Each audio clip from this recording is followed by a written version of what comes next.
বিশ্বনবী জুমার খুতবা দিচ্ছেন, হঠাৎ বিশ্বনবী দেখলেন হাসান আর হুসাইন লাল দুইটা জামা পরে জুমার মসজিদের মধ্যে ঢুকে একবার কাতারের এইদিকে দৌড় মারে, আরেকবার ওইদিকে দৌড় মারে।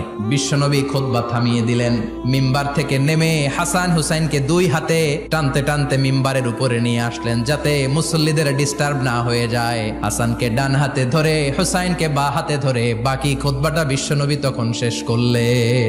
আবার বিশ্বনবী জুমার খুতবা দিতে দাঁড়ালেন, এক সাহাবী এসে বসে বলল, বিশ্বনবী বললেন, কম দাঁড়াও, 2 রাকাত পড়ছো?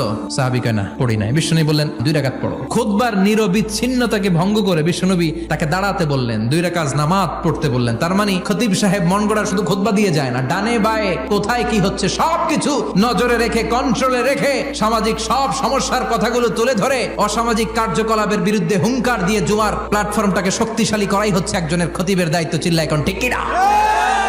এ কাজই করেছেন বিশ্বনবী 500টা খুতবায়।